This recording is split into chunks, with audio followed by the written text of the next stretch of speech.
Hello students, Bhagalpur ITI के YouTube channel में आप सभी का स्वागत है।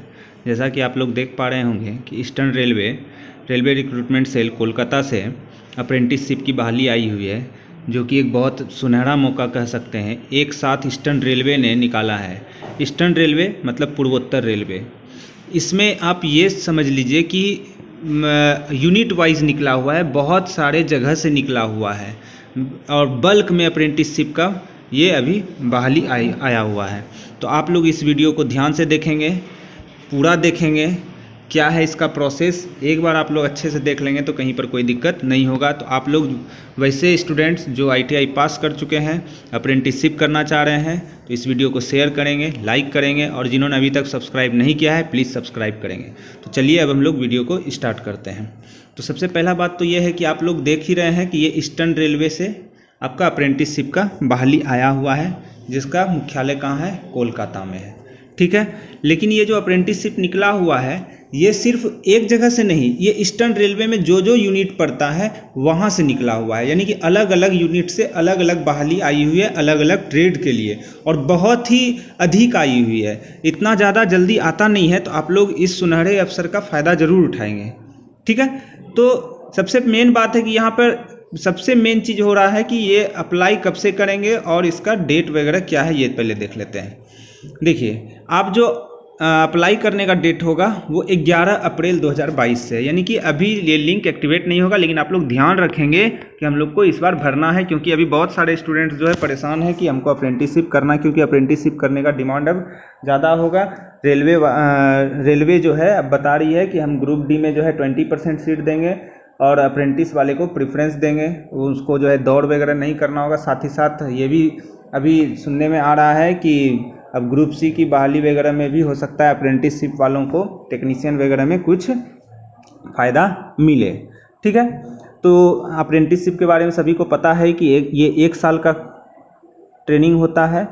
अगर आप रेलवे से कर लेते हैं तो रेलवे में आपको प्रेफरेंस मिलेगा। ओके, तो इसका ओपनिंग डेट क्या है? 11 अप्रैल से स्टार्ट होगा और इसका लास्ट डेट क्या है? 10 मई तक। लगभग 1 महीना आपके पास समय रहेगा। लेकिन इस डेट को आप लोग ध्यान इसलिए रखें क्योंकि आप लोग जब डेट लास्ट होने लगता है तब फॉर्म फिल करते हैं, तो इसके लिए आप शुरू से ही कर लेंगे। लेकिन इसमें बहुत सारा चीज़ है जो कि आपको पहले से कुछ कुछ का आपको बना के रखना होगा डॉक्यूमेंट में। तो हम लोग एक एक करके सारा चीज़ देखते हैं। ओके, तो आप लोग स्क्रीनशॉट भी ले सकते हैं डेट का, या इस पीडीएफ का लिंक प्रोवाइड करा दिया जाएगा डिस्क्रिप्शन बॉक्स में। आप वहाँ पर क्लिक करके आप पीडीएफ भी डाउनलोड कर सकते हैं। चलिए, सबसे मेन बात क्या है कि इसमें जो आपका सीट है वो ट्रेड वाइज है, और ईस्टर्न रेलवे में जितने भी यूनिट हैं उसका अलग अलग आपको मिलेगा कि कहाँ कितना सीट है। आइए हम लोग अब डायरेक्ट इसके सीट को ही देख लेते हैं। जैसे अब देखिए, सबसे अच्छा बात यहाँ पे क्या है कि हावड़ा डिवीज़न है। ओके, क्या है ये? हावड़ा डिवीज़न आप लोग देख रहे हैं। तो ये जो हावड़ा डिवीज़न है, हावड़ा डिवीज़न में देखिए कि कितना सीट है आपके लिए। अलग अलग ट्रेड का अलग अलग सीट है हावड़ा डिवीज़न में। क्या है कि अगर हम देखें तो फीटर के लिए लगभग 281 सीट है। फीटर के लिए 281 सीट है। वेल्डर के लिए 61 सीट है। बहुत ज़्यादा सीट है, समझ में आ रहा है? इलेक्ट्रीशियन के लिए 220 सीट, बहुत ज़्यादा होता है ये सीट। और टोटल का बात करें तो 659 सीट है, आप लोग देख रहे हैं यहाँ पे। और सभी के लिए अलग अलग है, हैंडीकैप्ड के लिए अलग है, एक्स सर्विसमैन के लिए अलग है, ओबीसी के लिए अलग है, एससी एसटी सभी के लिए सीट भरा पड़ा है। ठीक है, तो ये पहला यूनिट है। अभी ये जो है ना फर्स्ट डिवीज़न हम लोग देख रहे हैं कि हावड़ा, ऐसा भी बहुत सारा। ईस्टर्न रेलवे में सिर्फ ये हावड़ा डिवीज़न नहीं है, और भी है। तो हावड़ा डिवीज़न में सिर्फ इतना निकला हुआ है 659 सीट, जो कि बहुत ज़्यादा होता है। सोच लीजिए आप लोग कि इतना ज़्यादा मात्रा में बहाली आ रही है अप्रेंटिस की। ठीक है, नेक्स्ट लिलुआ वर्कशॉप है ना, लिलुआ वर्कशॉप है, वहाँ पर फिर निकला हुआ है। इतना ज़्यादा सीट जो है जल्दी निकलता नहीं है। अभी आप लोगों का बहुत सारा न्यू बैच का जो है रिजल्ट भी आया हुआ है, या जो पहले हैं वो सब इस वीडियो को देखिए और ज़रूर अप्लाई करेंगे। ठीक है, तो लिलुआ वर्कशॉप से अगर हम लोग बात करें तो लिलुआ में भी बहुत अधिक सीट है। कि देखिए, अगर लिलुआ में 240 सीट फीटर के लिए, वेल्डर के लिए 204 सीट, इतना ज़्यादा। इलेक्ट्रीशियन के लिए 45 सीट, मैशनिस्ट के लिए 33 सीट, वायरमैन के लिए 45 सीट, और भी है। मेन जो रहता है फिटर वगैरह में, इलेक्ट्रिशियन में, वेल्डर में, उसके लिए बहुत अधिक सीट है। आप सिर्फ सीट का कैलकुलेशन कीजिए तो देखिए 612 इधर हो गया और पहले 659 था, 659। समझ में आ रहा है ना। तो यहीं पर आप देख रहे हैं कि बहुत सारा बहाली हो जा रहा है।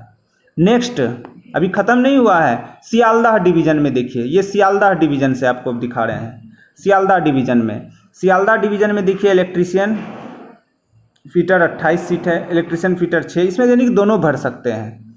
ठीक है, इसमें दोनों भर सकते हैं, इलेक्ट्रीशियन भी फिटर भी, सब के लिए अलग अलग इस तरह से आपको सीट मिलेगा। कारपेंटर से हैं तो कारपेंटर का, फिटर से हैं तो फिटर का भी अलग दिख रहा है, मतलब यूनिट अलग अलग कर दिया गया है।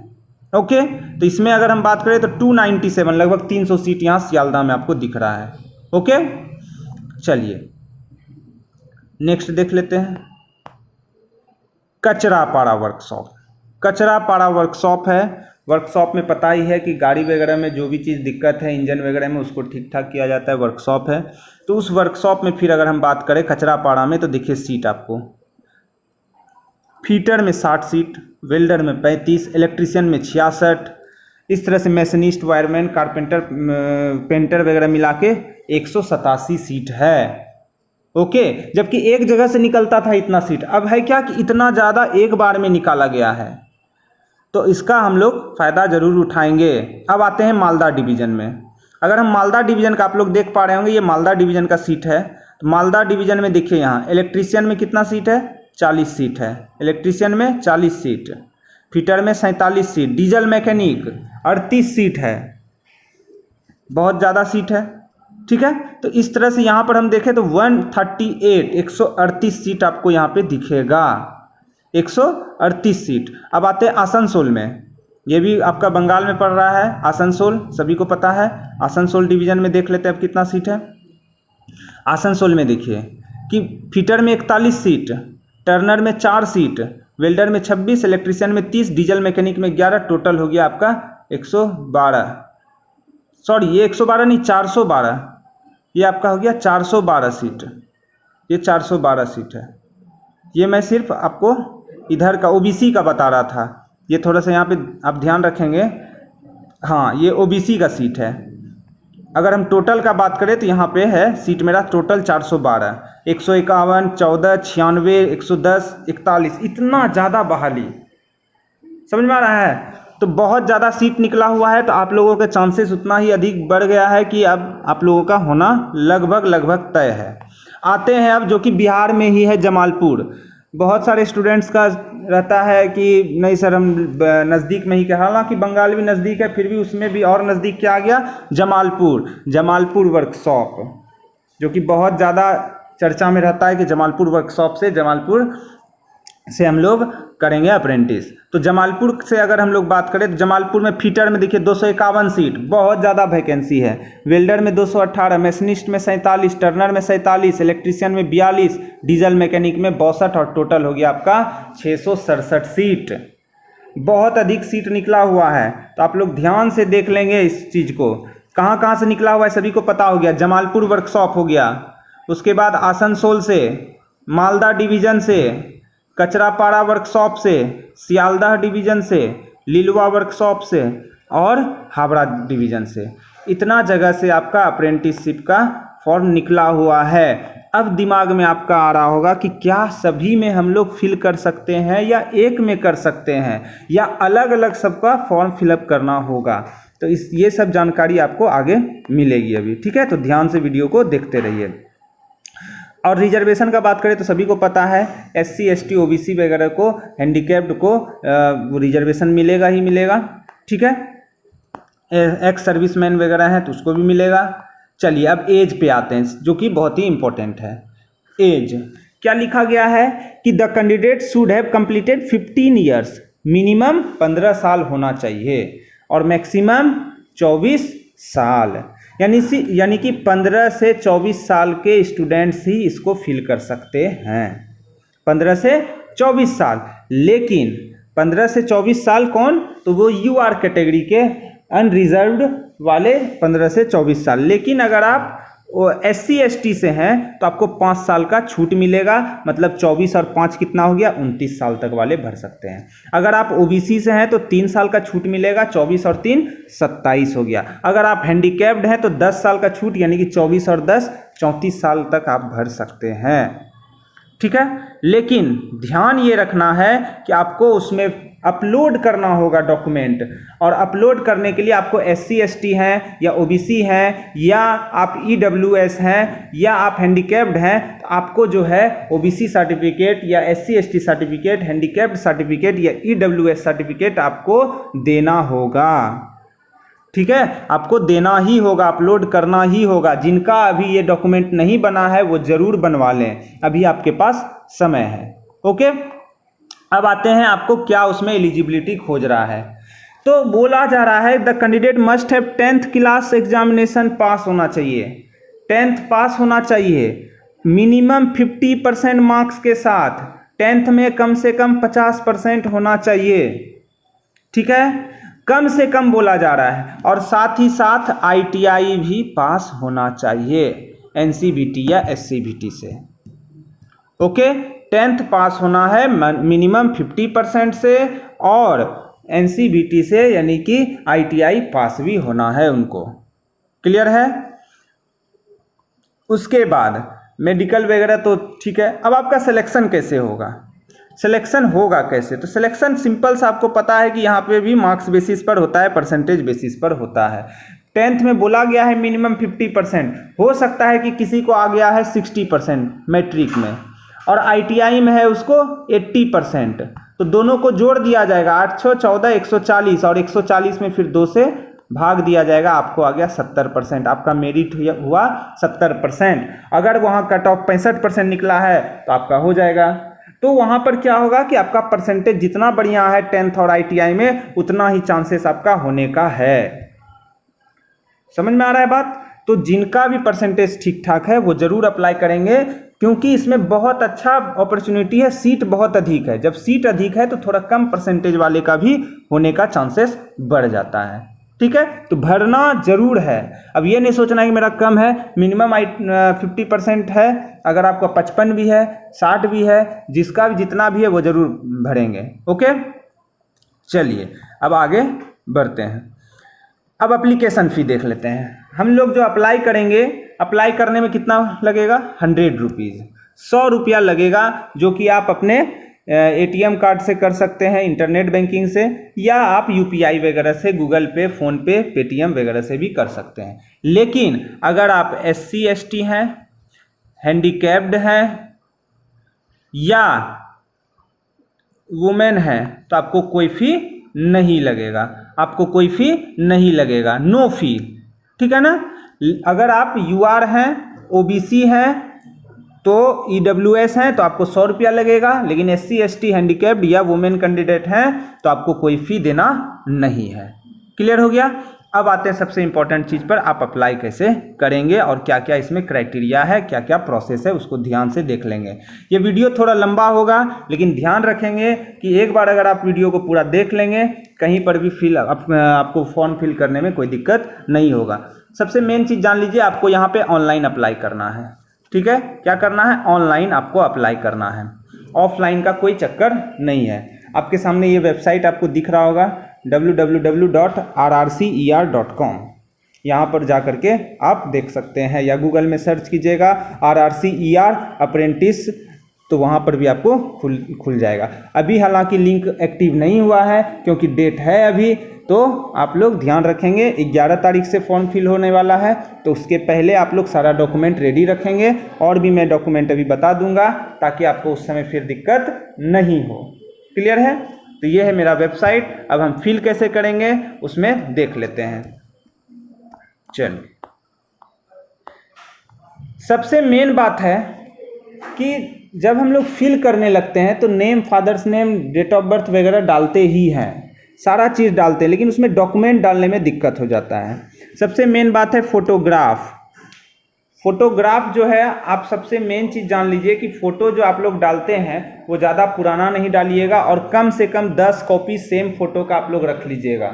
ये नहीं कि होता है कि ये इस फ़ोटो का दे दिए, स्कैन करके, और वो फ़ोटो मेरे पास है ही नहीं। तो कम से कम रख लीजिएगा या ऐसा रखिएगा जो कि आपका आगे निकल सके वैसा फ़ोटो, ठीक है। तो 10 कॉपी आपको अपने पास रख लेना है, क्योंकि अगर आगे होगा तो आपको दिक्कत ना हो। दूसरी बात है यहाँ पे स्कैन सिग्नेचर, आप लोग सिग्नेचर करेंगे, और सिग्नेचर कभी भी कैपिटल में नहीं करेंगे, नहीं तो फॉर्म आपका रिजेक्ट हो जाएगा, ठीक है। और ये सब क्या होगा, जेपीजी फॉर्मेट में होगा, जेपीजी फॉर्मेट में अपलोड करना है। उसके बाद आपको मैट्रिक का मार्कशीट देना है, मैट्रिक का मार्कशीट देना है जो कि पीडीएफ में होगा, जो कि पीडीएफ में होगा। उसके बाद आईटीआई पास सर्टिफिकेट भी आपको देना है, जो कि वो भी पीडीएफ में होगा, ठीक है। सर्टिफिकेट देना है, मार्कशीट नहीं देना है, सर्टिफिकेट देना है, मार्कशीट नहीं देना है, ठीक है। ओके, समझ में आ गया। अब आगे बढ़ते हैं।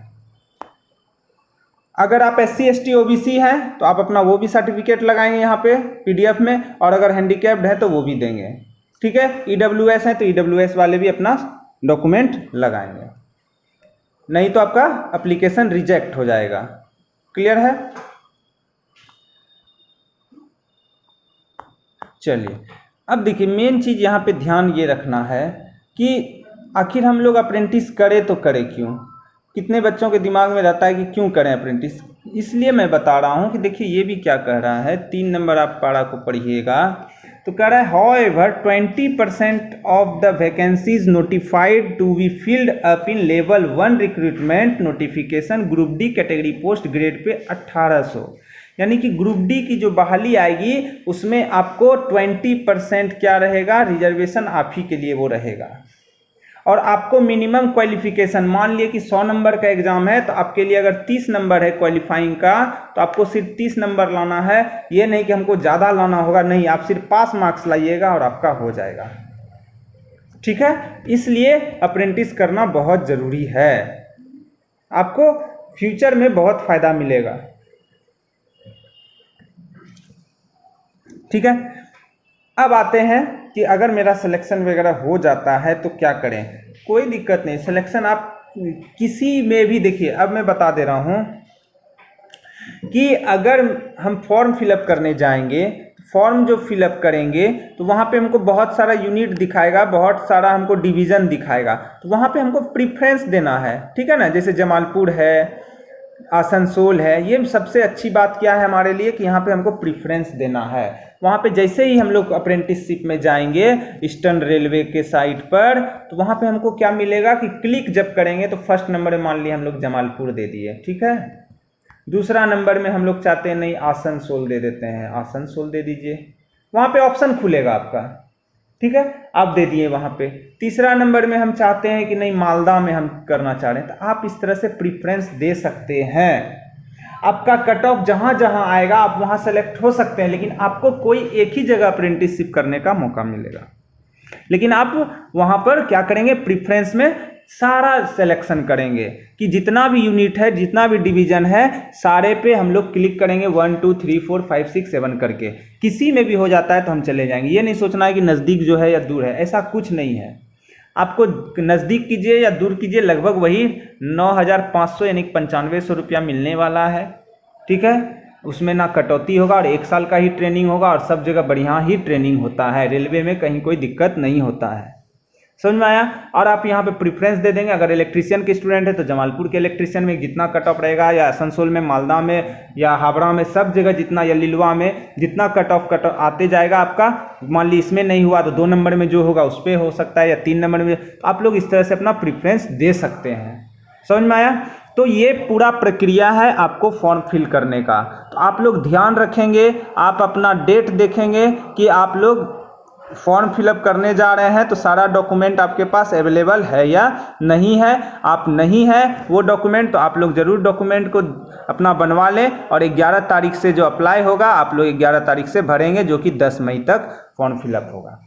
तो ठीक है, तो आप लोग इस वीडियो को ज़रूर अपने दोस्तों के बीच शेयर करेंगे, और अगर वीडियो आपको पसंद आया है तो लाइक करेंगे। जिन्होंने चैनल को अभी तक सब्सक्राइब नहीं किया है वो प्लीज़ सब्सक्राइब कर लें, इस तरह का वीडियो का नोटिफिकेशन आपको मिलते रहेगा। ओके, फिर मिलते हैं नेक्स्ट वीडियो में। Thank you.